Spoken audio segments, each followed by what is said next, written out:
안녕하세요. 슬립토크입니다. 좋아요와 구독, 알림 설정도 잊지 마세요. 그럼 눈을 감고 이야기 속으로 함께 들어가 볼까요? 이 이야기의 모든 저작권은 공식 채널 슬립토크에 있습니다. 다른 채널에서 게시된 내용은 모두 비공식이며 허위입니다. 죽을 뻔한 여종과 운명이 바뀐 가난한 사냥꾼, 옛날 옛적. 이야기는 저 멀리 강원도의 깊은 산골짜기에서 시작됩니다. 첩첩이 겹친 산맥 사이 구름조차 쉬어넘고 날짐승조차 길을 잃는다는 태백산맥의 깊은 골짜기에 세상의 근심을 잊은 듯 고요히 서 있는 작은 오두막 하나가 있었습니다.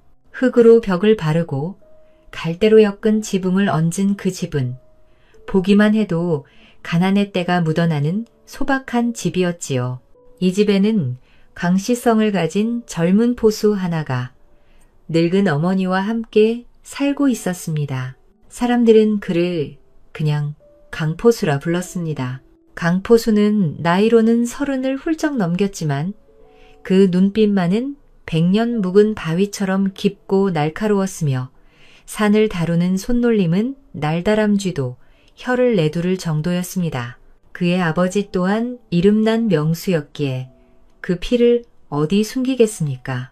다만 아버지는 호랑이에게 물려 일찍 세상을 떠나셨기에 강포수는 15살부터 홀로 사냥을 하며 어머니를 봉양해야만 했습니다.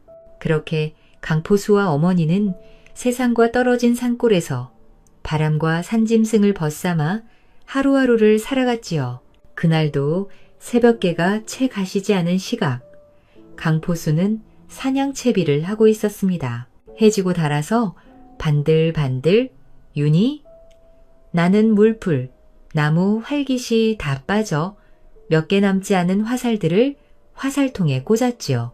그의 모습은 여느 사냥꾼과 다를 바 없었지만 딱 한 가지 남다른 것이 있었습니다. 바로 그의 등 뒤 가장 소중하게 맨 화살통, 가장 안쪽에 꽂아둔 화살 한 개였습니다. 대나무로 만든 화살대는 세월의 흔적으로 검붉은 빛을 띠었고 매의 깃으로 만든 화살은 유난히 곱고 힘찼습니다. 그리고 화살촉 바로 아래에는 손톱만한 구멍이 여러 개 뚫린 작은 뼈 조각이 달려 있었지요. 방 안에서 아들의 채비를 물끄러미 바라보던 늙은 어머니가 기어 들어가는 목소리로 말했습니다. 아가, 오늘도 산에 들려거든. 부디 조심하거라. 내 아비도 저놈의 산에 목숨을 묻었다. 욕심 부리지 말고 해가 중천에 뜨면 멧돼지 한 마리로 족하니 그리 알고 내려오라. 염하시어요. 어머니, 이 아들이 하룻밤 목숨을 내놓을 위인이랍니까? 날이 추워지니 어머니 무릎이 더 시릴 텐데 늙은 멧돼지 한 마리 잡아다가 기름을 내어 들려야지요. 어머니는 아들의 단정한 대답에도 영 마음이 놓이지 않는 듯 그의 등에 맨 화살통을 애틋한 눈으로 바라보았습니다. 그리고 말했습니다. 아가, 내 등에 맨 그 명적 화살 말이다. 어떤 위급한 상황이 닥쳐도 내 목에 칼이 들어와도 절대 함부로 써서는 아니 된다. 알겠느냐?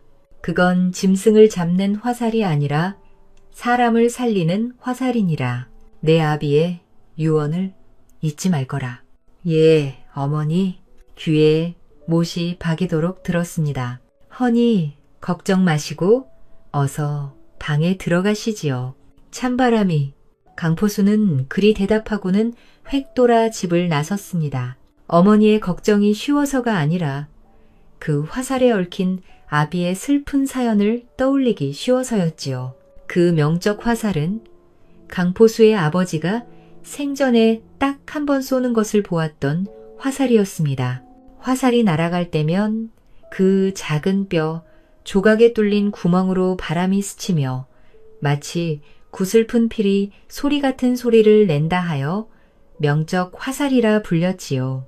아버지는 돌아가시기 전 화살은 내 목숨보다 귀한 약조가 담긴 것이니 훗날 정말 의로운 사람을 구해야 할 때가 오거든 그때 단 한 번만 사용하거라 라는 알 수 없는 유언을 남겼습니다.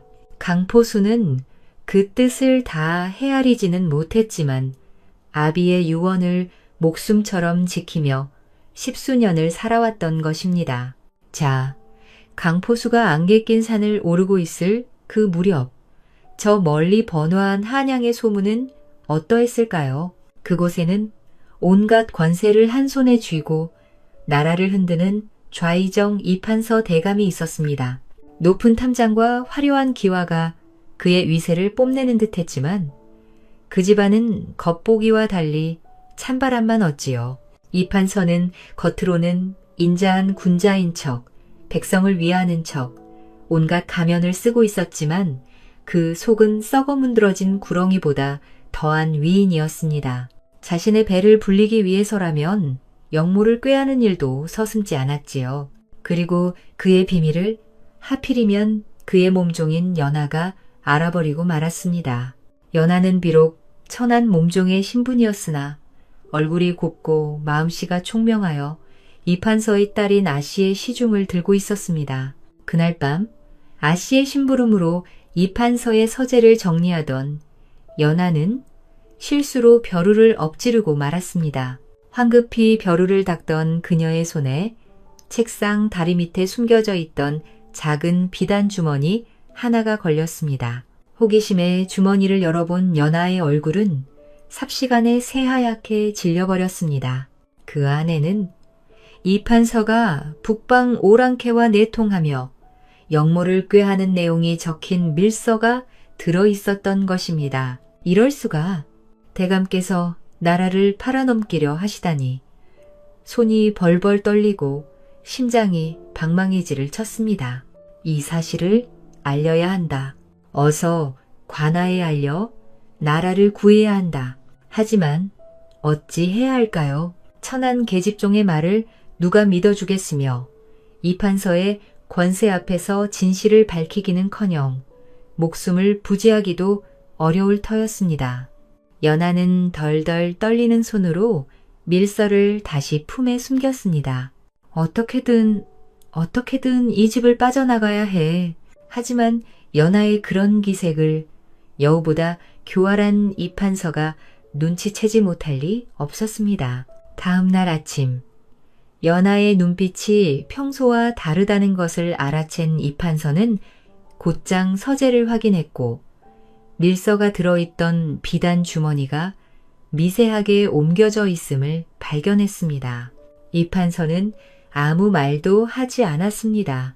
그저 조용히 자신의 신복이자 온갖 더러운 일을 처리하는 하인 황가를 불렀지요. 황가는 주인의 눈빛만 봐도 그 뜻을 알아채는 자였습니다. 황가야, 예, 대감, 부르셨습니까? 연, 그년이 보아서는 안 될 것을 본 모양이다. 귀한 아씨의 물건을 훔쳤다고 누명을 씌워라. 그리고 저 멀리 강원도 산골에 있는 별에 가두는 것처럼 끌고 가거라. 걱정 마십시오. 대감, 산짐승들도 요즘 배가 많이 고울 터이니 대감의 심을 덜어드릴 것입니다. 아주 조용하고 깨끗하게 처리하겠습니다. 그렇게 연하의 운명은 한치 앞을 내다볼 수 없는 어둠 속으로 빠져들고 있었습니다. 그날 오후 연하는 영문도 모른 채 아씨의 비녀를 훔쳤다는 누명을 쓰고 결박당했습니다. 아무리 울부짖으며 억울함을 호소해도 쇠기에 경일기일 뿐이었습니다. 황가는 연하의 입에 잿가를 물리고는 낡은 가마에 태워 으슥한 산길로 향했습니다. 가마는 한양을 벗어나 끝도 없는 산길로 접어들었습니다.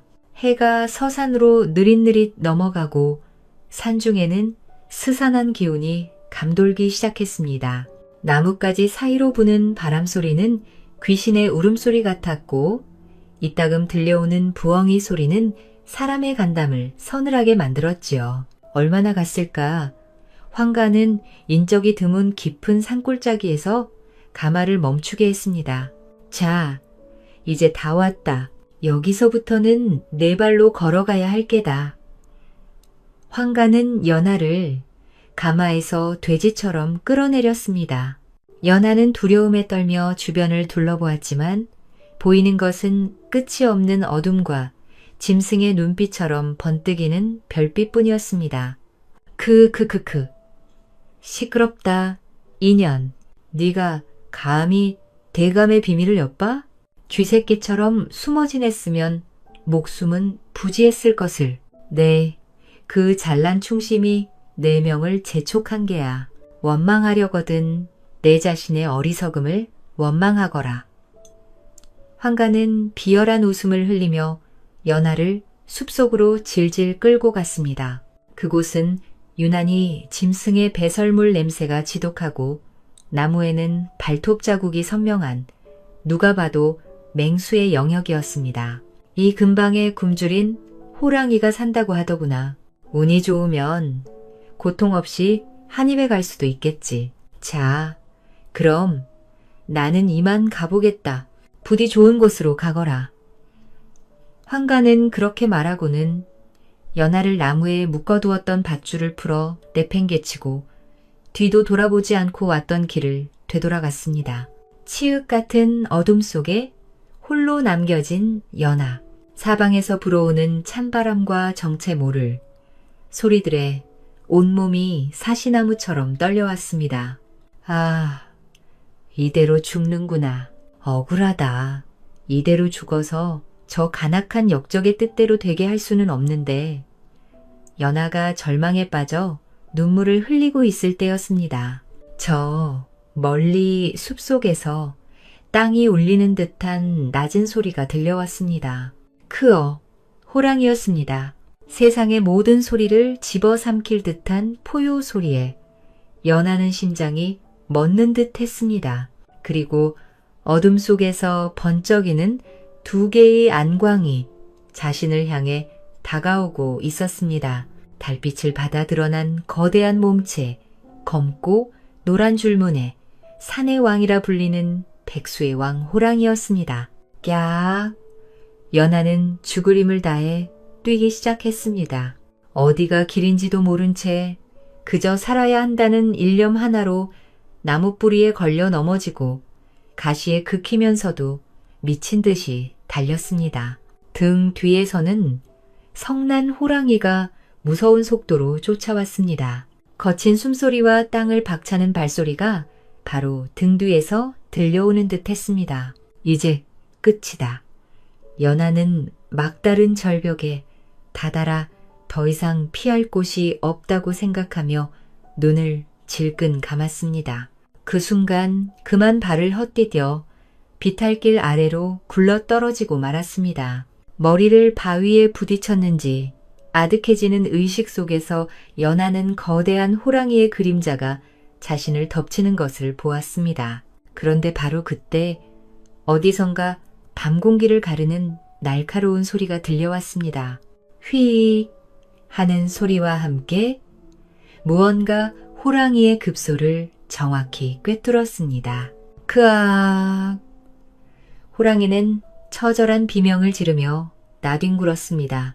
연하를 덮치려던 거대한 몸이 방향을 틀어 고통에 겨워하며 숲속으로 사라졌습니다. 어둠 속에서 낡은 활을 든 사내의 그림자가 성큼성큼 다가왔습니다. 바로 그 시각 근처에서 짐승의 흔적을 쫓던 강포수였던 것입니다.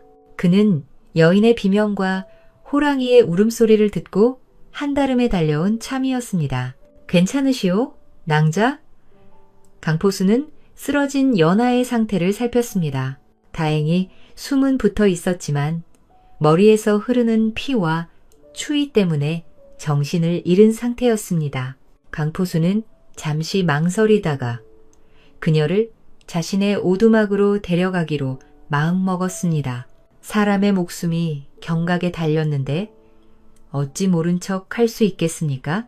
그는 연하를 조심스럽게 등에 업고 익숙한 발걸음으로 자신의 오두막을 향해 걷기 시작했습니다.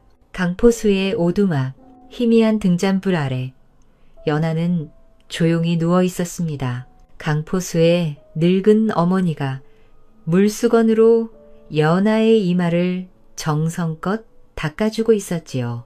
강포수는 아궁이에 불을 지피며 좀처럼 보기 드문 고운 옷차림의 여인이 어찌하여 호랑이에게 쫓기는 신세가 되었는지 궁금했지만 섣불리 묻지 않았습니다. 얼마나 지났을까? 연하가 옅은 신음과 함께 눈을 떴습니다. 여긴 어디지요? 오, 정신이 드시오. 아가씨, 여긴 깊은 산골의 사냥꾼 집이오. 내 아들이 호랑이에게 당할 뻔한 아가씨를 구해왔다오. 연하는 흐릿한 시야 속에서 자신을 내려다보는 노파와 그 옆에서 무뚝뚝한 표정으로 자신을 바라보는 강포수를 보았습니다. 그리고 지난밤에 끔찍했던 기억이 파도처럼 밀려왔습니다. 아, 제가 살아있군요. 구해주셔서 정말 감사합니다. 연하는 몸을 일으켜 은인들에게 절이라도 하려 했지만 온몸이 쑤시고 아파 다시 자리에 누울 수밖에 없었습니다. 어머니는 따뜻한 죽을 한 그릇 그려와 연하에게 건넸습니다. 일단 이것부터 좀 드시오. 기력을 차려야 이야기도 할 수 있는 법이지. 연하는 눈물을 흘리며 죽을 받아 먹었습니다. 따뜻한 온기가 온몸에 퍼지자 다쳤던 마음도 조금씩 열리는 듯 했습니다. 그녀는 지난 며칠간 겪었던 억울하고 무서운 일들을 조심스럽게 털어놓기 시작했습니다.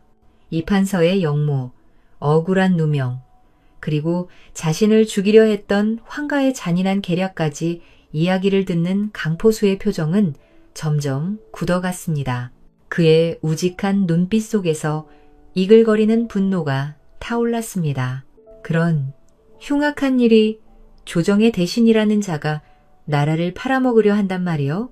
예, 제 목숨을 구해주신 것만으로도 평생 갚지 못할 은혜를 입었습니다만 염치 없는 부탁을 하나 더 드려도 되겠습니까? 이 밀서를 부디관하에 전해주십시오. 이 나라를, 백성들을 구해주십시오. 였는 품속 깊이 간직했던 밀서를 꺼내 보였습니다. 강포수는 말없이 밀서를 받아들였습니다. 천한 사냥꾼인 자신이 하늘 같은 권세를 가진 좌의정을 상대로 무엇을 할 수 있을까? 자칫하다가는 자신은 물론 늙은 어머니의 목숨까지 위험해질 수 있는 일이었습니다. 하지만 억울한 일을 당한 여인의 눈물과 나라를 걱정하는 그 충심을 외면할 수가 없었습니다.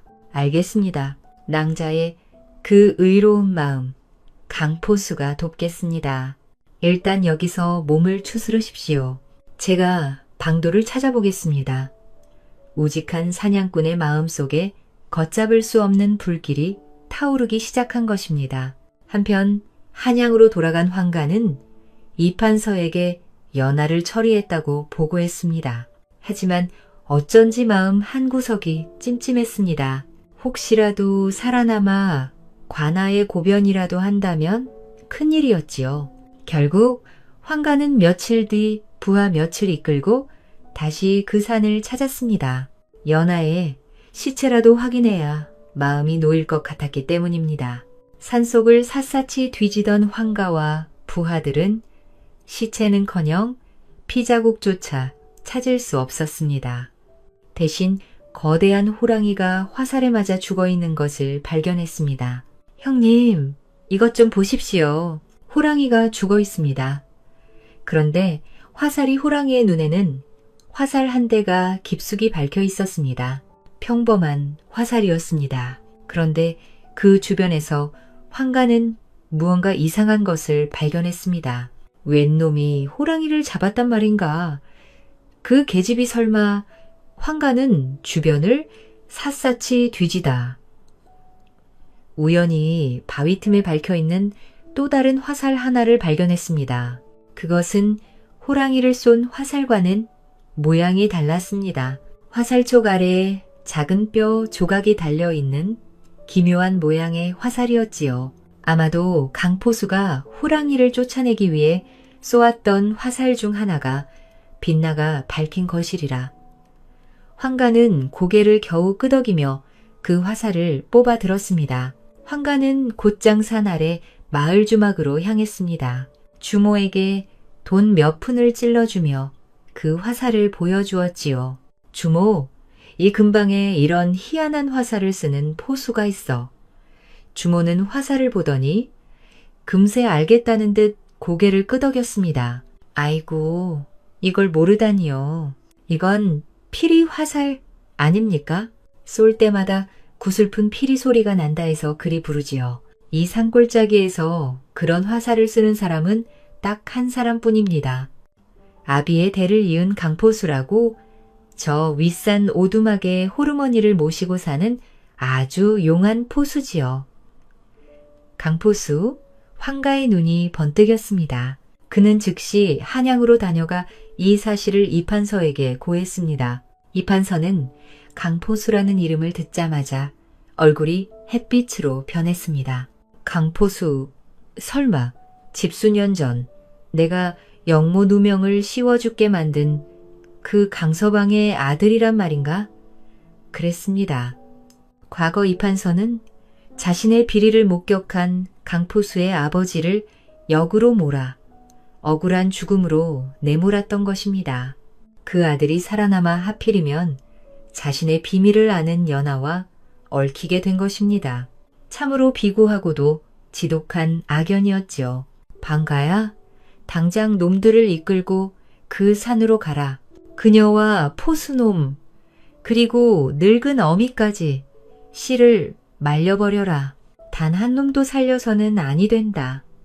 살기 가득한 명령이 떨어졌습니다. 황가는 칼을 잘 쓰는 부하들을 대동하고 횃불을 든 채 캄캄한 밤을 틈타 강포수의 오두막으로 향했습니다. 그날 밤 강포수의 오두막은 깊은 정적에 잠겨 있었습니다. 강포수는 내일 아침 관하로 가기 위해 일찌감치 잠자리에 들려던 참이었습니다. 그런데 그의 예민한 감각이 무언가 심상치 않은 낌새를 알아챘습니다. 바람의 방향이 달랐고 풀벌레 소리가 갑자기 뚝 그쳤습니다. 숲이 보내는 위험 신호였습니다. 어머니, 연한 낭자, 어서 일어나십시오. 놈들이 온 것 같습니다. 강포수는 두 사람을 깨워 뒷문으로 이끌었습니다. 그의 말대로 오두막 주변은 이미 수십 명의 교환들에게 포위된 상태였습니다. 어머니, 제가 전에 일러들렸던 뒷산 동굴로 어서 피하십시오. 연하 낭자를 부탁합니다. 아가, 너는 어찌하고? 저는 괜찮습니다. 제가 놈들을 유인할 터이니 어서요. 강포수는 어머니와 연하를 동굴로 보낸 뒤 자신은 활을 들고 어둠 속으로 몸을 숨겼습니다. 황가와 그 패거리들이 횃불을 들고 오두막을 덮쳤을 때 집은 텅 비어 있었습니다. 젠장, 눈치를 챘나. 흩어져서 찾아라. 저 늙은이와 계집은 멀리 못 갔을 게다. 포수놈은 내가 상대하지. 강포수는 자신의 집과도 같은 산속지리를 이용해 신출귀몰하게 움직였습니다. 어둠 속에서 날아온 화살이 괴한들의 어깨와 다리에 정확히 밝혔습니다. 하지만 괴한의 수는 너무 많았고 강포수가 쏠 수 있는 화살은 몇 개 남지 않았습니다. 싸움은 점점 강포수에게 불리해져 갔습니다. 철상가상으로 괴한 하나가 휘두른 칼에 그의 팔이 깊게 베이고 말았습니다. 극심한 피가 쏟아져 내렸고 활을 쥔 손에 힘이 빠지기 시작했습니다. 이대로 가다가는 동굴에 숨어있는 어머니와 연하까지 발각될 판이었습니다. 강포수는 절벽 끝으로 몰렸습니다. 더 이상 물러설 곳이 없었지요. 황가가 비열한 미소를 지으며 다가왔습니다. 좋다. 포수놈, 내 놈의 아비도 그리 억울하게 죽어갔지. 이제 내 놈도 그 뒤를 따를 차례다. 순순히 그 계집이 있는 곳을 대면 목숨만은 살려주마. 강포수는 피가 흐르는 팔을 부여잡고 거친 숨을 몰아쉬었습니다. 그의 눈에는 절망 대신 무언가 단호한 결심이 서려 있었습니다. 그는 등 뒤에 남은 마지막 화살 한 개를 꺼내 들었습니다. 바로 아버지의 유품, 명적 화살이었습니다. 어머니의 목소리가 귀에 맴돌았습니다. 그건 사람을 살리는 화살이니라. 그렇다. 지금이다. 어머니와 연하 왕자를 살리기 위해서라면 아비의 유언을 어쩔 수 없다. 황가는 강포수가 마지막 남은 화살을 꺼내들자 비웃음을 터뜨렸습니다. 크아, 미친놈. 이제 와서 그 화살 하나로 뭘 어쩌겠다고. 저항을 포기하고 어서 황가의 말이 채 끝나기도 전에 강포수는 온 힘을 다해 활시위를 당겼습니다. 하지만 그의 화살은 황가를 향하지 않았습니다. 그는 화살을 검은 밤하늘을 향해 수직으로 쏘아 올렸습니다. 쉬. 지금까지 들어본 적 없는 기묘하고도 구슬픈 소리가 밤의 정적을 갈랐습니다. 마치 상처 입은 새가 우는 것 같기도 하고 멀리서 피리를 부는 것 같기도 한 맑고도 애절한 소리가 온 산을 뒤덮었습니다. 황가와 부하들은 어리둥절한 표정으로 하늘만 쳐다보았습니다. 경님, 저놈이 미쳤나 봅니다. 이제 곧 죽을 터인데 허공에 화살을 쏘다. 황가 역시 그 소리에 잠시를 잃었습니다. 그런데 바로 그 순간이었습니다. 저 멀리 산 아래에서부터 희미한 외침 소리와 함께 수많은 횃불이 이쪽을 향해 다가오는 것이 보였습니다. 횃불은 순식간에 수십, 수백 개로 불어나며 산 전체를 대낮처럼 밝혔습니다. 그리고 산을 뒤흔드는 우렁찬 외침이 들려왔습니다.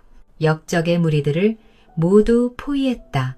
어서 무기를 버리고 투항하라. 황가와 그 패거리들이 정신을 차렸을 때 그들은 이미 사방을 둘러싼 관군들에게 완벽하게 포위된 뒤였습니다. 창과 칼로 무장한 관군들 사이로 아메어머사의 마패를 손에 든 위험한 사내가 걸어 나왔습니다.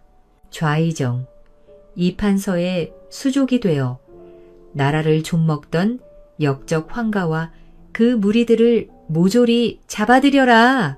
와 하는 함성과 함께 관군들이 덮치자 황가와 패거리들은 변한 저항 한번 해보지 못하고 모두 결박당했습니다. 어안이 벙벙해진 황가와 모든 것을 지켜보던 강포수의 눈앞에서 아메어머사는 강포수에게 다가와 그의 어깨를 두드렸습니다. 장안의 강포수, 10수년 만에야 자네의 아비와의 약조를 지키게 되었구려. 그랬습니다. 과거 강포수의 아버지는 우연히 암행 중이던 어사와 인연을 맺고 이판서를 비롯한 간신들의 비리를 알렸습니다. 하지만 증거가 부족하여 그들을 벌하지 못했지요. 대신 아메어머사는 강포수의 아버지에게 명적 화살을 주며 약조했던 것입니다. 훗날 내가 힘을 얻어 이 나라의 간신들을 척결할 때가 올 것이네. 만약 그때까지 자네에게 억울한 일이 생기거나 나라에 큰 병고가 닥치거든 이 화살을 하늘에 쏘아 올리게. 이 소리는 오직 나와 자네만이 아는 신호일세. 내가 어디에 있든 이 소리를 듣는 즉시 군사를 이끌고 달려와 자네를 도울 것이네. 이판서의 비리를 조사하기 위해 이 근방에 머물고 있던 아메어머사는 그날 밤 울려 퍼진 약속의 피리 소리를 듣고 그 다음에 달려왔던 것입니다. 아버지가 아들에게 남긴 유산은 비단 화살 하나가 아니라 목숨을 건 신의와 약조였던 셈이지요. 모든 상황이 순식간에 정리되었습니다. 황가와 그 무리들은 그 자리에서 압도되었고 동굴에 숨어있던 연나는 아메어머사 앞에서 이판서의 영모가 담긴 밀서를 증거로 내놓았습니다. 그날 이후 한양에는 피바람이 불었습니다. 좌이정 이판서는 영모죄로 삼족이 멸하는 벌을 받았고 그에게 빌부터 백성의 고요를 빨던 탐관오리들 역시 줄줄이 처벌당했습니다. 강포수는 억울하게 죽은 아버지의 누명을 벗고 나라를 구한 큰 공을 인정받아 임금으로부터 높은 벼슬과 큰 상을 받게 되었습니다. 하지만 그는 벼슬을 정중히 사양하고 늙은 어머니를 모시고 편안히 살 수 있을 만큼의 땅만 하사받았다고 합니다. 모든 시련이 끝나고 따스한 봄이 찾아온 어느 날 강포수와 연나는 혼인을 하였습니다. 천한 몸종이었던 연나는 의로운 마음으로 자신의 운명을 개척했고 가난한 사냥꾼이었던 강포수는 아비의 유지를 받들어 나라를 구하고 마침내 자신의 팔자를 활짝 피운 것입니다. 이 이야기는 가난한 사냥꾼 강보수가 운명처럼 마주한 시련 속에서도 끝까지 정의와 선을 지켜내는 과정을 통해 인간의 고귀한 덕성과 도덕적 용기를 그려낸다. 첩첩산중의 가난 속에서도 어머니를 모시며 성실히 살아가던 그는 위험에 처한 연하를 구하며 비로소 아버지로부터 물려받은 명적 화살의 진정한 의미를 깨닫게 된다. 그가 사용한 화살은 단순한 무기가 아니라 선을 위해 악을 제압하고 진실을 밝히는 정의의 상징으로 묘사된다. 반면 권력과 탐욕의 눈이 먼 좌이정 이판서는 거짓과 음모로 나라를 어지럽히며 결국 자신의 악행으로 파멸을 맞는다. 이야기는 이렇게 선과 악의 대비를 극명하게 보여주며 세상의 진정한 힘은 부귀나 권세가 아니라 정직한 마음과 올바른 행동에 있음을 일깨운다.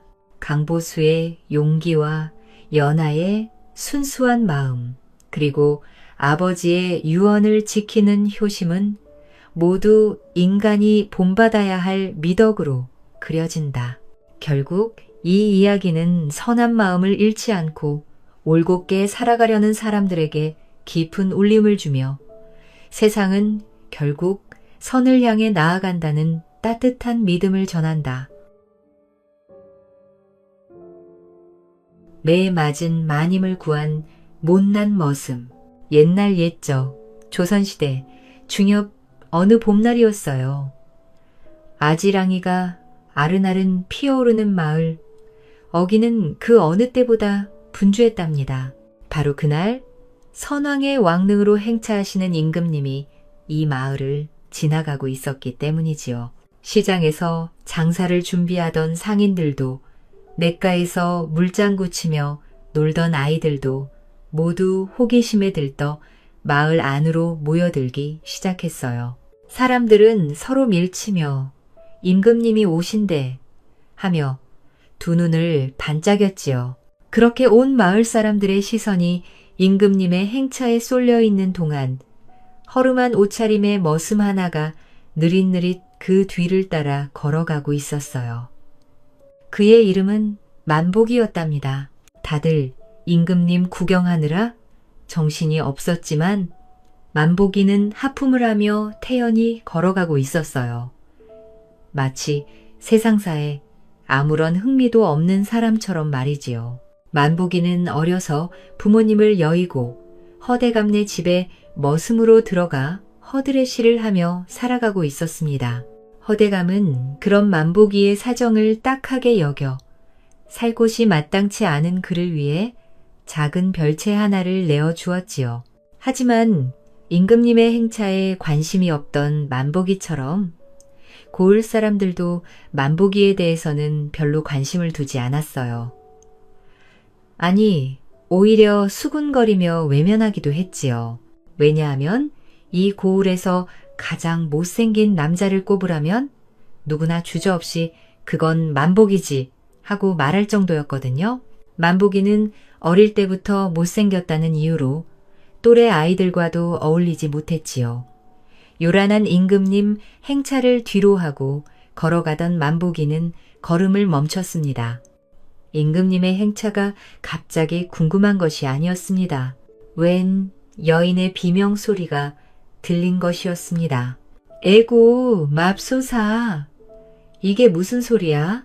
만복이는 놀라서 주변을 두리번거렸습니다. 아무래도 앞에 있는 집안에서 여인이 매를 맞는 것 같았습니다. 만복이는 집 주변을 다시 유심히 살폈습니다. 이 집은 고을에서 악랄하기로 유명한 황대감이 살고 있었습니다. 황대감은 성질이 포악하기로 유명한데 그에 못지않게 돈도 펑펑 쓰는 팔불이었습니다. 만복이는 옷매무새를 가다듬고는 집 안으로 천천히 들어갔습니다. 그저 여인을 구해야겠다는 다짐뿐이었습니다. 그렇게 천천히 대문을 열고 들어가는 순간 만복이는 가슴이 철렁 내려앉았습니다. 마당에 웬 여인이 쓰러져 있는 것이었습니다. 황대감에게 매를 맞고 쓰러진 마님 홍화정이었지요. 만복이는 화정을 단 한 번도 본 적이 없었으나 고을 사람들 사이에서는 화정을 딱하게 여기고 있었습니다. 포악한 서방 곁에서 숨도 제대로 못 쉬며 살았기 때문이었지요. 아이고, 마님, 이게 무슨 일이래요? 만복이는 얼른 화정을 업고 냅다 뛰었습니다. 밖으로 나오는 동안에도 동네 사람들은 임금의 행차에 정신이 없었습니다. 만복이는 정신없이 화정을 업고 의원의 집으로 향했습니다. 다행히 의원은 임금님의 행차에도 약방을 묵묵히 지키고 있었지요. 아이고, 이게 누구야? 만복이가 아니냐? 의원은 다급히 뛰어오는 만복이를 보고 화들짝 놀랐습니다. 만복이는 약방에 들어서는 순간 다리가 풀려 앞으로 쓰러지고 말았습니다. 대체 이게 무슨 일이야? 그 처자는 또 누구고? 의원은 고개를 이리저리 돌리더니 숨결이 곧 멎을 것처럼 놀라고 말았습니다. 의원도 황대감과 화정 부부를 잘 알고 있었습니다. 다친 화정을 보고 단번에 황대감의 짓이라는 것도 알 수 있었지요. 만복이, 네가 어째서 화정님을 업고 온 게냐? 어떻게 된 일인지 상세히 말해보거라. 아이고, 몰라요. 저는 그저 마님이 쓰러진 것을 보고 바로 업고 뛰어온 죄밖에 없어요. 무엇이라? 대체 마님이 어디 있었기에? 의원은 말을 하려다 목구멍에서 멈추고 말았습니다. 만복이, 너 설마 황대감의 집에 들어갔던 게냐? 만복이는 아무것도 모르겠다는 듯 손사래를 쳤습니다. 급하게 뛰어오느라 여전히 숨을 가쁘게 몰아쉬고 있었습니다. 아이고, 의원님. 그런 얘기는 나중에 하고, 여 사람부터 살리셔야지요. 의원나리께서 지금 뭐 하시는 겁니까? 뭐야, 이놈아. 의원은 발끈했다가 바로 화정의 상태부터 살폈습니다. 날카로운 눈빛으로 화정의 맥을 짚어보았지요. 목숨은 유지가 되겠으나 어혈이 좀 있구나. 의원은 바로 침으로 어혈을 제거하고 약재를 사용해 부기와 열을 가라앉혔습니다. 만복이, 네가 할 일은 다 끝났다. 화정마님이 깨어나면 돌려보낼 테니 너는 그만 돌아가거라. 만복이는 숨을 고르더니 화정의 상태를 다시 살폈습니다. 다시 돌려보낸다는 게 무슨 말씀입니까? 그럼 황대감 집에 다시 돌려보낸단 말씀입니까? 그럼 어쩌라는 거냐? 약 주고 병 주는 것도 아니고 그게 무슨 말씀입니까? 뭐야, 이놈아. 황대감한테 매를 맞아서 이렇게 된 사람한테 다시 황대감 집에 들어가라고요? 정신없이 치료에 매진하던 의원도 말문이 막히고 말았습니다. 네가 신경 쓸 일이 아니다. 나 역시 마찬가지고 황대감하고 마님이 해결할 문제이니라. 전 복잡한 건 모르겠고 아무튼 마님이 다시 황대감 집에 들어가면 안 된다는 것은 분명합니다. 의원은 화가 나서 만보기의 어깨를 세게 내리쳤습니다. 왜 이러신데요, 의원님? 의술을 부리셔야 할 분이 어째서 손검을 한단 말입니까? 황대감성 건드려서 좋을 게 없단 말이다. 그러니 빨리 너는 집으로 돌아가거라. 이러다 너까지 눈에 띄었다가 무슨 경을 치르려고 그래. 어여, 돌아가라니까. 만보기는 어쩔 수 없이 집으로 돌아왔습니다. 별채 안으로 들어가 이불을 펴고 누워도 만보기의 눈에는 고통스러워하는 화정의 얼굴이 아른거렸지요. 얼마나 큰 죄를 지었길래 부인을 그렇게 함부로 대한단 말인가. 정말 나쁜 양반이야. 만보기는 눈만 말똥말똥 뜨며 좀처럼 잠을 이루지 못했습니다. 지금 이 순간에도 힘들어할 화정 생각에 눈을 감을 수가 없는 것이었지요. 다음 날 아침 눈을 뜬 만보기는 바로 약방으로 향했습니다. 의원은 소염작용이 있는 약재를 다려 먹이고 있었습니다. 화정이 조금씩 정신을 차리며 약재를 입에 넣고 있었지요. 아주 한 걸음에 달려왔구나. 내가 어제 한 말을 벌써 잊은 게야? 그러다 너까지 경을 칠 수 있다고 몇 번을 말하느냐. 저처럼 못난 놈을 경을 쳐서 뭐 한다고요. 마님은 좀 어떻습니까? 조금씩 호전되고 있으니 염려하지 말거라. 이따가 산조인도 다려드릴 테니. 산조인이 뭡니까? 원기를 돕고 땀을 흘리지 않게 하는 약이라. 푹 쉬셔야 몸이 나을 거 아니냐. 그런데 너 정말 이대로 있을 게야? 이러다 황대감이라도 갑자기 들어오면 어쩌려고 그러느냐? 만보기는 잠시 머뭇거리더니 주머니에서 뭔가를 꺼냈습니다. 이게 무엇이냐? 제가 이번에 받은 품삯입니다. 이것으로 마님에게 드릴 약재 잘 다려주십시오. 의원은 만보기를 빤히 바라보았습니다. 머슴살이를 하는 만보기에게 품삯은 그의 인생에 있어서 전부일 것입니다. 그런 품삯을 이렇게 선뜻 내주니 의원도 놀란 것이었습니다. 이것을 주면 너는 어쩌려고? 만보기는 머리를 극적이면서 웃는 것이었습니다. 저야 우리 대감마님이 잘해주시지 않습니까? 사정을 말씀드리면 하루 3끼는 문제 없을 것입니다. 의원은 아무리 생각해도 머슴에게 전부인 품삯을 받는 게 불편했습니다. 마님이 직접 드릴 터인데 네가 뭐하러 이런 수고를 하느냐? 이 품삯은 너에게 전부가 아니냐? 그냥 가져가거라. 돈은 마님에게 받으면 되는 게야. 지금 마님이 돈을 줄 형편이 아니지 않습니까? 아무리 봐도 황대감이 돈을 줄 일은 없을 것 같고 듣고 보니 의원도 걱정이 됐습니다. 황대감에게 진짜 매를 맞았다면 만보기가 말한 대로 치료비는 받지 못할 수도 있었습니다. 그렇게 의원이 한참 고민하고 있을 때 만보기가 억지로 품삯을 의원 주머니에 쑤셔 넣었습니다. 그럼 우리 마님 잘 부탁드립니다. 의원 나리. 그렇게 만보기는 쏜살같이 약방을 나왔습니다. 뛰쳐나가는 만보기를 급하게 부른 의원은 목이 아파서 기침을 하더니 헛기침이 나오고 말았습니다. 누가 우리 마님이라는 거야? 저 녀석이 저런 면도 있었구먼. 그래, 못생겼다고 매일 무시만 받는 녀석이. 의원은 혀를 끌끌 찼습니다. 만보기가 어릴 적에 의원의 딸에게 눈길을 준 일이 있었습니다. 못생긴 만보기가 자꾸 쳐다보니 딸이 울음을 터뜨렸지요. 그때 의원은 만보기를 한참 나무라고 딸을 달래주었습니다. 마을 사람들이 모두 만보기를 무시하고 냉대했지만 의원은 그날 이후로 계속 신경이 쓰였습니다. 마음 한 곳에서 불편한 감정이 조금씩 싹트고 있었지요. 마님이 뭐요? 일어나십시오.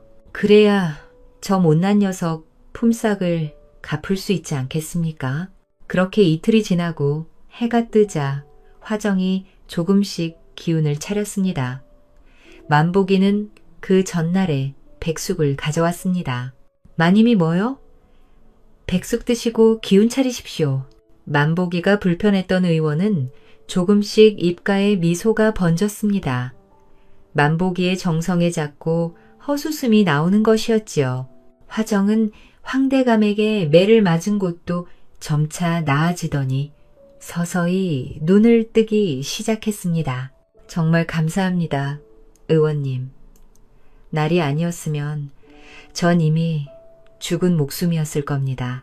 감사는 저에게 말고 만복이에 하십시오, 마님. 자초지종을 들은 화정은 숨을 삼키며 놀랐습니다. 어찌 그 총각이 그런 일을 제가 정신을 잃어버려서 누가 저를 업고 왔는지도 몰랐습니다. 전 그저 의원님이 데려온 줄 알았습니다. 아닙니다, 마님. 만복이가 쓰러진 마님을 얼른 업고 뛰어오지 않았다면 지금 이렇게 건강을 되찾기는 힘들었을 겁니다. 화정은 거동이 아직 불편했지만 몸에 생긴 타박상과 상처들이 많이 흐릿해졌습니다. 그리고 마님, 만복이가 약재에 쓸 품삯을 줬습니다. 마님이 당장 돈이 없을 거라고 말이지요. 화정은 감탄하면서도 한숨이 나왔습니다. 안복이 말이 틀리지 않았습니다. 황대감에게 매를 맞고 쫓겨난 마당이니 당장 돈을 구할 수도 없었습니다. 마님에게 여쭤볼 일은 아니지만 황대감님 댁에는 돌아가셔야 돈이라도 받을 수 있지 않겠습니까? 화정은 의원의 말이 끝나기도 전에 머리를 흔들었습니다. 황대감에게 매를 맞은 기억이 생생했습니다. 마침 만복이가 백숙을 들고 들어왔습니다. 아이고 마님, 이제 좀 정신이 드십니까? 정말 고맙네. 자네 덕분에 살았네. 그런데 마님, 어쩌다 집마당에 쓰러져 계셨습니까? 황대감한테 매를 맞은 것이 맞지요? 의원은 만복이를 말렸지만 화정은 순순히 대답했습니다. 사실 그 양반이 요즘 노름에 손을 대고 있네. 돈을 아주 물 쓰듯이 펑펑 쓰고 있지. 얼마 전에는 선조께서 물려주신 땅까지 팔아치웠지 뭔가. 집안은 주체할 수 없이 기울어지고 있는데 그 양반은 여전히 정신을 못 차리고 있다네. 나는 금부치하고 옷까지 팔면서 어떻게든 집은 지키려고 했지. 그런데 왜 매를 드신 겁니까? 마님은 집이라도 지키려고 한 것이 아닙니까? 말하지 않고 몰래 팔아서 돈을 썼다나. 기가 막혔지만 대꾸할 시간도 없이 매를 맞은 게야. 듣고 있던 의원도 절로 탄식이 나왔습니다. 그런데 정말 참기 힘든 건 요즘 기생하고도 놀아나고 있다네. 난 절대로 집에 돌아가지 않을 테야. 몸져눕게 되는 한이 있어도 그 양반 얼굴은 다시 보지 않겠어. 만복이는 화정의 딱한 처지에 눈물이 글썽거렸습니다. 의원님, 제가 꾸준히 품삯을 드릴 테니 화정님을 데리고 계시면 안 되겠습니까? 의원은 펄쩍 뛰었습니다. 아이고, 무슨 오해를 받으려고 그런단 말인가? 안 그래도 호합이라고 주변에서 수군거리는데 말이야. 만복이가 마님을 얻고 왔으니 만복이가 책임을 져야지. 제가 어떻게 책임을 집니까? 머슴살이하는 못난 놈이. 의원은 잠시 고민하더니 이렇게 말했습니다. 지금 별채에 살고 있지 않나? 너무 작아서 저 혼자 자는 것도 벅찹니다. 그럼 내가 허대감님을 찾아뵙고 더 큰 별채를 지어주라고 말씀드리겠네. 마님을 이대로 보낼 수는 없는 노릇이니 네가 마님을 잘 보필하거라. 하지만 의원님, 화정님 이야기를 들으면 아마 노발대발하실 겁니다. 별채에서 오히려 제가 쫓겨날 수도 있습니다. 걱정하지 말거라. 만복이가 내 일을 잘 도와줘서 고마운 마음이 있었다고 둘러대면 되지 않겠느냐. 만복이는 잠시 말이 막혔습니다. 제가 의원님 일을 도왔다고 말입니까? 물론 그런 일이야 없었지만 별수가 없지 않느냐. 그렇게 알거라. 화정 마님에 대해서는 입 밖에도 꺼내지 말거라. 마님이 좀 진정이 되면 그때 천천히 별채에서 나오면 되지 않겠느냐. 그때까지만 좀 참거라. 이참에 네가 큰 별채도 가질 수 있으니 좋지 않느냐. 안 그러느냐. 허대감은 사정을 듣고는 너털웃음을 터뜨렸습니다. 만복이 그 녀석의 얼굴은 못생겨도 신복은 아주 대단한 청년이지. 다들 만복이를 무시하는 것이 영 안타까웠는데 이번 기회에 큰 별채 하나를 지어줘야겠네. 그렇게 만복이는 외거노비가 되었습니다. 외거노비는 주인 집에 거주하지 않고 독립된 가정을 가질 수 있었습니다. 주인의 토지를 경작하면서 조만 바친 덕분에 자신만의 재산도 소유할 수 있었지요. 만복이는 그렇게 전보다 큰 별을 가지게 되었고 화정을 많이 모시게 되었습니다.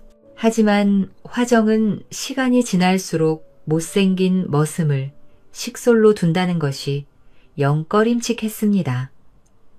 화정을 알고 있는 주변 지인들도 수군거렸습니다. 아무리 황대감이 노름에 미쳤다고 하지만 외거노비와 함께 별에서 산다는 것은 말이 안 된다는 것이었습니다. 양반가의 높은 신분으로 살았던 화정은 조금씩 만복이를 멀리하고 있었지요. 하지만 만복이는 그런 화정의 마음도 모른 채 매일같이 백숙을 가져와 화정의 건강을 챙겼습니다. 이미 몸에 든 멍은 치료가 되었지만 만복이는 기력 회복에 좋은 약재까지 챙기는 것이었습니다. 아이고, 마님. 아무리 그래도 건강은 계속 챙기셔야지요. 잠도 잘 주무셔야 건강해집니다. 화정은 못생긴 만복이가 가까이 올 때마다 움츠러들었지만 어느새 그의 친절함에 웃음이 나왔습니다. 만복이가 주는 약재를 꾸준히 먹었더니 그의 말대로 기운이 좋아져서 발걸음도 훨씬 가벼워졌지요. 만보가 이것이 무엇이냐? 시장을 지나가는 길에 한과를 좀 사왔습니다. 마님이 매일 약점만 드시니 입맛이 없으실 것 같아서요. 마침 단맛이 간절했던 화정은 즐거운 마음으로 한과를 입에 넣었습니다.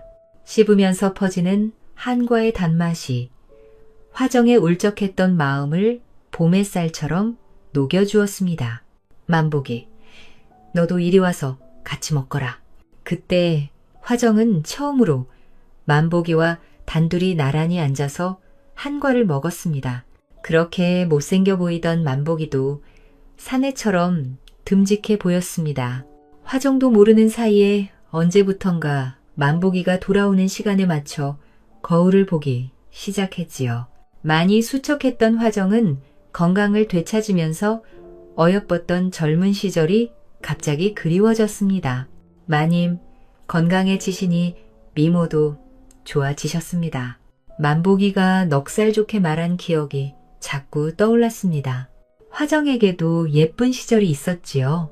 너무 어린 나이에 시집을 오면서 그 젊고 예쁜 시절이 얼마나 고마웠는지 차마 깨닫지 못했답니다.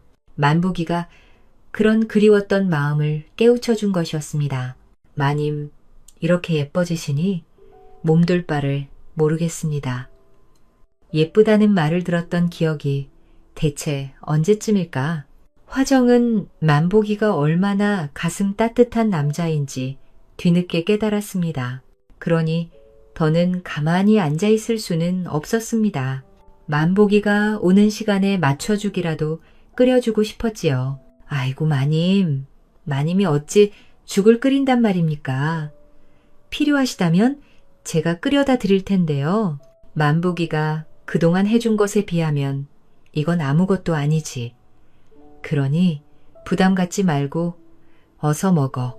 그렇게 만복이가 죽을 넙죽 받아먹고 있을 때 밖에서 문이 삐걱거리는 소리가 들렸습니다. 이 시간에 누가 왔지? 올 사람도 없는데 문을 열고 나가본 만복이는 놀라서 가슴이 철렁 내려앉았습니다. 별을 지어준 허대감이었습니다.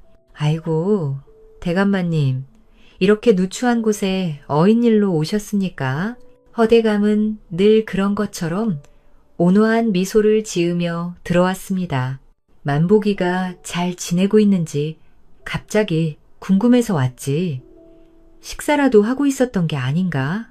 방에는 죽을 만들고 기다리는 화정이 있었습니다. 만복이 머리에는 금세 식은땀이 흘렀습니다. 자네, 뭘 그리 당황하나? 혹시 숨겨둔 색시라도 있는 게가? 저처럼 못난 놈한테 무슨 색시가 있겠습니까? 아이고, 대감님도 참, 그런데 왜 그리 오줌 마려운 강아지 마냥 그러고 있나? 이거 안 되겠는걸. 허대감은 그렇게 방으로 들어갔고 죽을 만들어서 기다리고 있는 화정을 보았습니다. 아이고, 화정마님이 아니십니까? 오랜만에 뵙습니다. 대감. 허대감은 당혹감을 애써 숨기고 만복이를 다그쳤지요. 만복아, 이게 어찌 된 일이냐? 화정마님이 어찌 이별에 있는 게냐? 만복이는 우물쭈물하다가 모든 사실을 털어놓았습니다. 사연을 들은 허대감은 탄식과 함께 잠시 고심하더니 만복이의 어깨를 두드려 주었습니다. 정말 큰 일을 해냈구나. 안 그래도 화정마님 신상이 걱정이 되었는데 이렇게 일이 번지다니. 황대감, 그 양반 정말 못쓸 사람이구먼. 정말 송구합니다. 대감마님. 의원님도 저와 화정마님의 상황을 생각해서 결정하신 일입니다. 예. 허대감은 만복이를 나무랄 마음이 없었습니다. 오히려 만복이의 착한 심성을 칭찬해주고 싶었지요. 그동안 나한테 들키지 않으려고 마음고생 많이 했구나. 이럴 줄 알았으면 진작에 널 도왔을 것을. 허대감은 고맙게도 만복이가 내놓을 조의 일정 부분을 차감해 주었습니다. 덕분에 만복이의 살림이 좀 더 넉넉해져서 화정에게 더 많은 음식을 해줄 수 있었습니다. 만복이, 너는 인복이 있구나. 의원님도 허대감님까지 모두가 너를 위해 일심양면으로 돕고 있지 않느냐. 생각해보니 그렇습니다, 마님. 마님을 어부로지 사람 살릴 생각뿐이었는데 이렇게 마님 덕분에 큰 별도 얻었습니다. 정말 감사합니다, 마님. 그렇게 시간이 흐르고 화정은 점점 만복이에게 정을 느끼기 시작했습니다. 만복이 역시 화정의 따스한 시선의 위로를 받으며 그날 쌓였던 피로와 신름이 눈 녹듯 사라졌습니다. 화정은 자연스럽게 만복이의 어깨와 등을 두드려주며 자신이 느끼고 있는 마음이 연분이라는 것이 맞는지 확인하고 있었습니다. 가슴이 뛰는 만복이는 화정보다 더 빨리 사랑의 감정을 깨닫고 있었지요. 그렇게 조금씩 두 사람이 가까워지고 있을 무렵 허대감이 갑자기 만복이를 불렀습니다. 만보야, 이를 어찌하면 좋으냐. 무슨 일이십니까? 대감마님? 곧 전쟁이 터진다는구나. 조정이 요즘 시끄럽다고 난리더니 결국 이런 일이 벌어지는구나. 만복이는 가슴이 철렁 내려앉았습니다. 그동안 전란에 대한 말은 들었지만 직접 그 실체와 맞닥뜨리는 일은 처음이었습니다. 내 아들놈을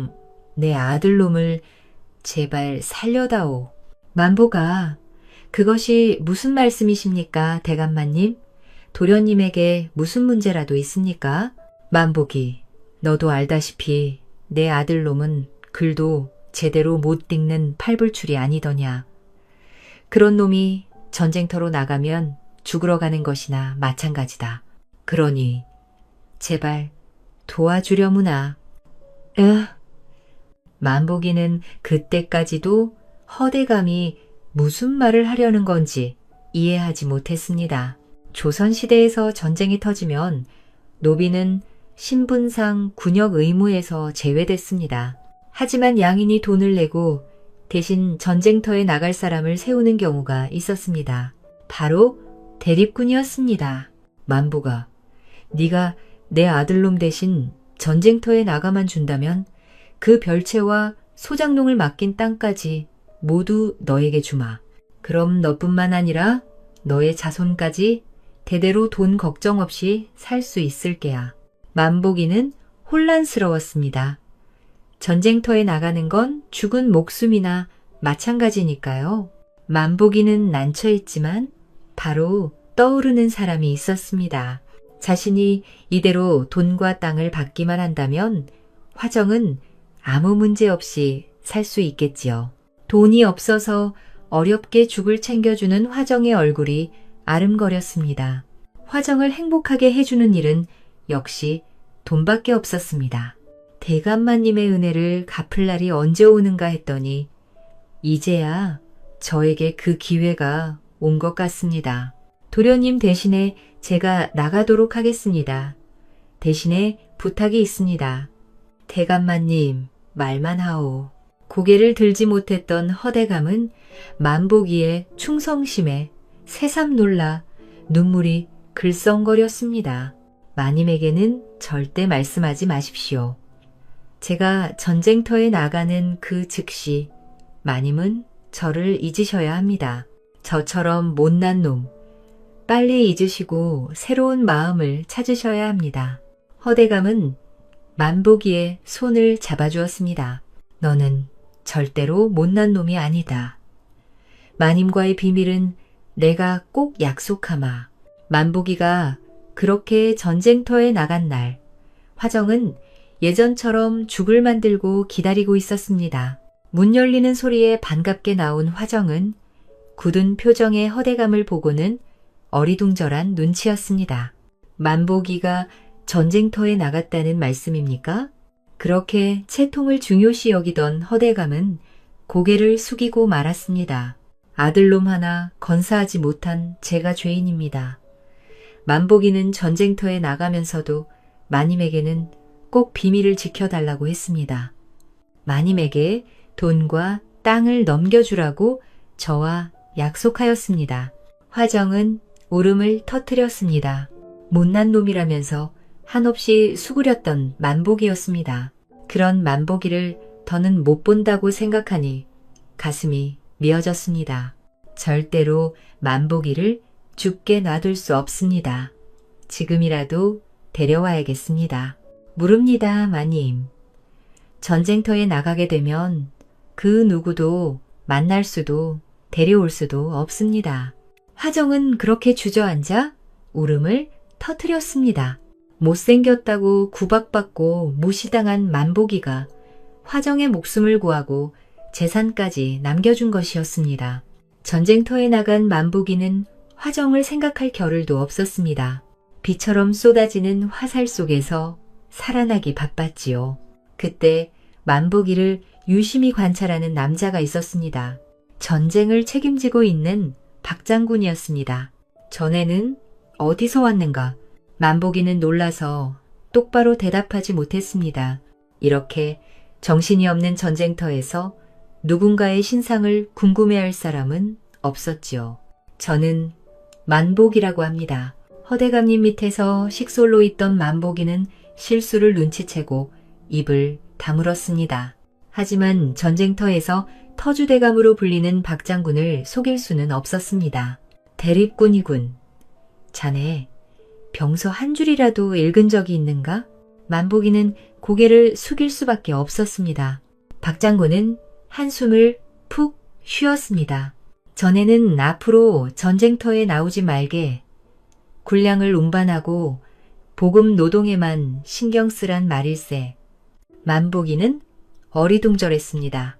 박장군의 말대로라면 이제 전쟁터에서 죽을 일은 없는 것이었지요. 그렇다고 방심하지 말게.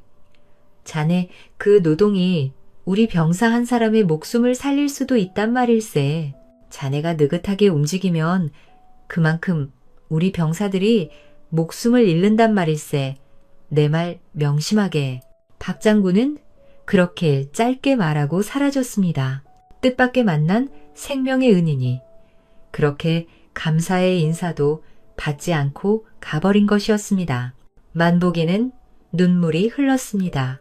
사람의 목숨을 소중히 여기는 사람을 만났다는 것이 기뻤지요. 만복이는 박 장군이 말한 대로 열심히 군량을 운반하고 진지를 구축했습니다. 비록 칼과 활은 들지 않지만 그 누구보다 빠르게 움직였습니다. 전쟁터 앞에서 잠시나마 좌절하던 병사들도 만복이를 보고 정신을 차릴 수 있었습니다. 그동안 약방에는 웬 여인이 의서를 열심히 읽고 있었습니다. 아이고, 마님. 오늘은 이만 돌아가시지요. 너무 무리하십니다. 아닙니다. 의원님. 집에서 할 일 없이 빈둥대는 것보다 여기 있는 것이 더 편합니다. 화정은 그간 오랫동안 의술에 관심이 많았습니다. 약방에서 의서를 읽고 열심히 의술을 배운 지가 벌써 1년이 지났지요. 조선시대에서 의녀는 흔하지 않았습니다. 대부분 노비 출신으로 궁중 여성이나 양반 부녀자를 진료하는 일이 많았습니다. 남자 의원이 지체 높은 여성들에게 직접 손을 댈 수는 없었지요. 그렇게 화정이 의술의 소질을 보이고 있을 때 동네 아낙네들이 조심스럽게 약방의 문을 두드렸습니다. 남자 의원에게 말하기 부끄러운 병이 있었지요. 그럴 때마다 화정은 친절히 고운 여인들을 치료해 주었습니다. 그렇게 6개월이 지나니 매일같이 약방에 사람들이 몰려들기 시작했습니다. 입에서 입으로 소문이 퍼지면서 화정의 의술이 빛이 나는 것이었습니다. 이제는 마님이 다려주는 약만 먹겠다는 손님들이 많습니다. 제가 지금까지 약방문을 연 지 벌써 30년째인데 이렇게 손님들이 줄을 서는 일은 처음입니다. 화정이 의술을 배운 지 2년이 지나갈 무렵에는 먼 지방에서도 손님들이 찾아왔습니다. 대부분 궁중 부인들이거나 양반가의 마님들이었습니다. 그렇게 화정이 의녀로 명성을 이어가고 있을 때 전쟁은 더 크게 번져서 끝날 조짐이 보이지 않았습니다. 그러니 전쟁터에서는 더 많은 의원들을 찾았지요. 그 의원들 중에는 화정에게 의술을 가르친 의원도 포함되어 있었습니다. 저도 따라가겠습니다, 의원님. 아이고, 마님은 무리입니다.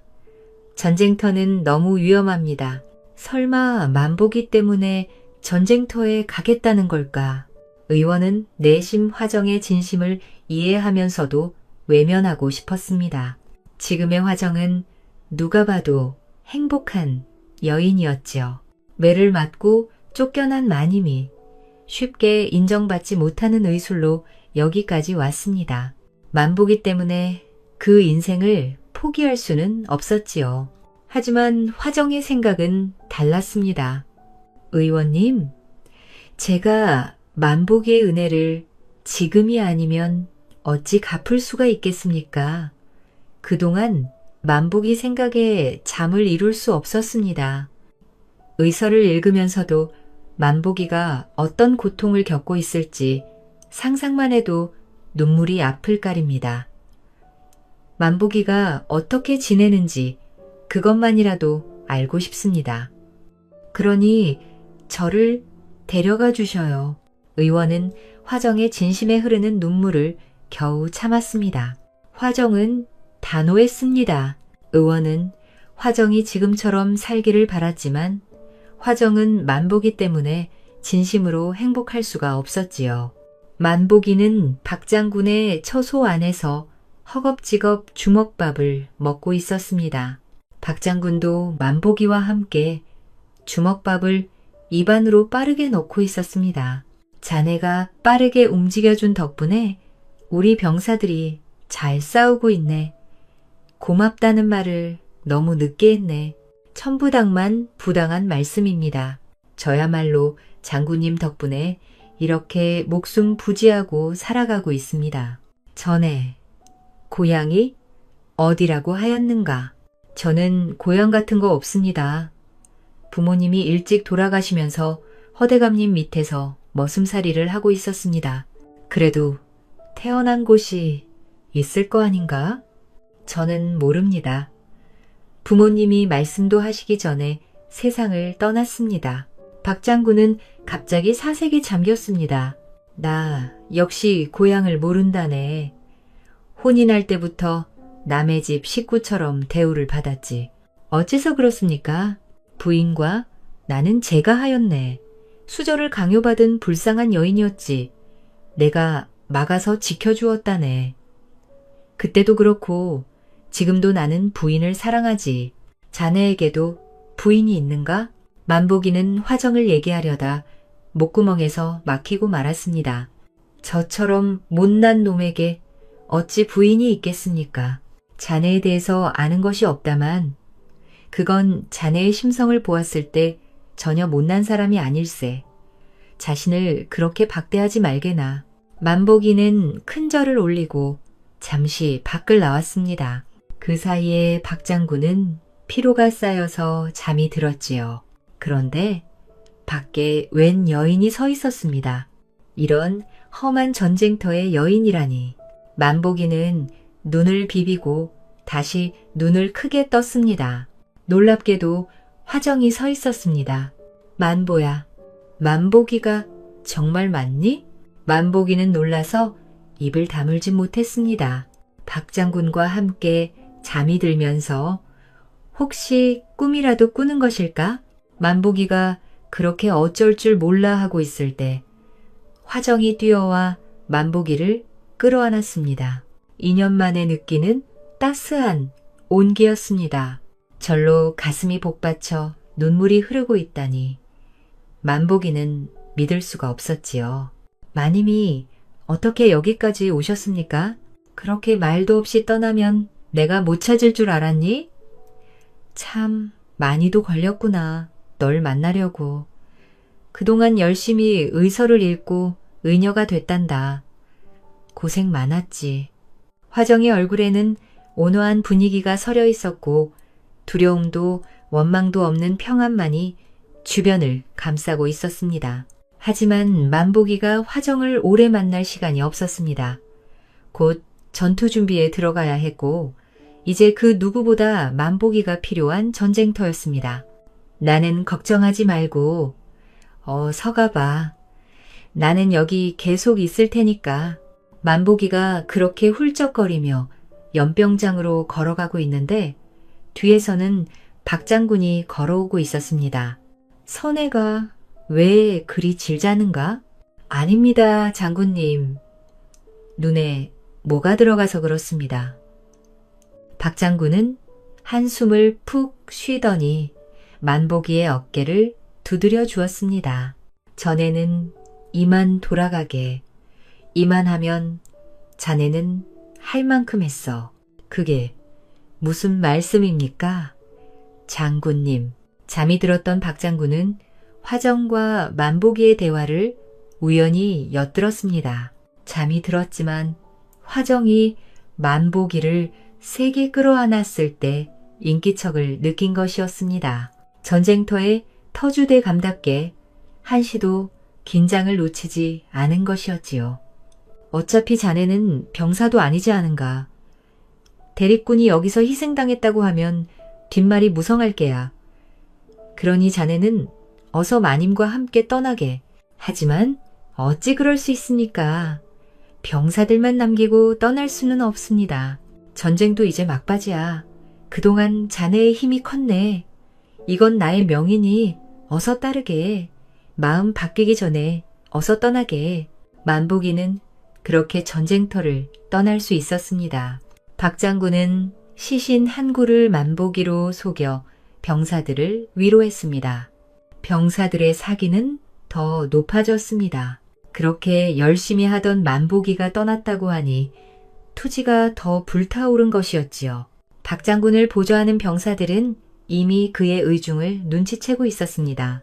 누구도 신경 쓰지 않는 보잘것없는 대립군, 그런 대립군을 위해 선의의 거짓말을 한 장군, 병사들은 더욱더 사기가 올랐습니다. 모두가 박 장군을 위해 싸우자며 함성을 질렀습니다. 만보기는 병사들의 사기, 드높은 함성을 들으며 화정이 있는 곳으로 뛰어갔습니다. 승리는 조선의 것이다.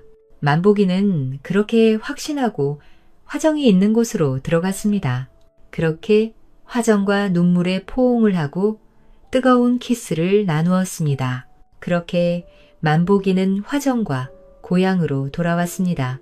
허대감은 만보기와 눈물에 재회를 하였지요.